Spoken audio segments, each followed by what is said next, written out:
Apple is facing renewed challenges in China, one of its most critical markets.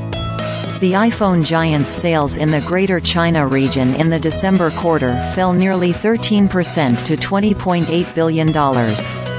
China was once seen as the major growth driver for the company, but last year, cautious consumer sentiment combined with intense competition, in particular from a rejuvenated Huawei, posed a challenge to the Cupertino, California-based giant. In 2024, it may not get any better. Two key factors were holding Apple back in 4Q23: a more cautious and rational spending sentiment and the challenge from Huawei, which created more buzz in the market than the new iPhone 15 series. Will Wang, senior research manager at IDC, told CNBC. We don't expect the iPhone's shipment growth to return to positive territory in 2024 in China, with Huawei expected to remain the key competitor while more advanced technologies like AI and foldable grabbing more attention from consumers, Wang added. So what challenges does Apple face in the world's second-largest economy? Last year, Huawei launched a smartphone called the Mate 60, which had 5G connectivity. This was a major surprise to the world. The reason is that in 2019 and 2020, the U.S. government hit Huawei with numerous sanctions that cut it off from the chips and technology required for 5G, which is next-generation mobile internet that promises super-fast downloads.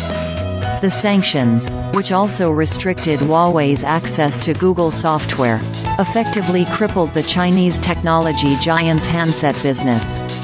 Huawei, which was once the world's largest smartphone player, was really the only major challenger to Apple in China in the high end of the market. Once Huawei's phones lost their competitiveness due to the lack of 5G and no cutting-edge semiconductors, customers flocked to iPhones. Now with the Mate 60, Huawei is seeing the early signs of a revival. The resurgence of Huawei in the premium market is attracting back the Huawei defectors who switched to Apple as Huawei couldn't release a 5G smartphone over the last 3 years, Neil Shah, partner at Counterpoint Research, told CNBC. In the fourth quarter of 2023, Huawei returned to the list of top 5 smartphone makers in China. It is not just Huawei that is challenging Apple. Other domestic brands from Xiaomi to Oppo have been slowly pushing into the high-end market but at cheaper prices.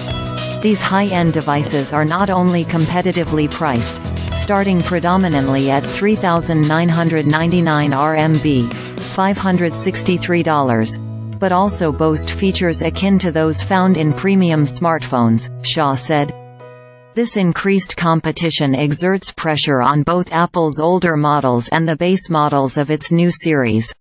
Last year, the Chinese economy faced several challenges, from collapses in its property sector to weak consumer demand. These challenges could continue into 2024 and affect consumer confidence. If the Chinese consumer remains weak, those cheaper high-end models could be attractive.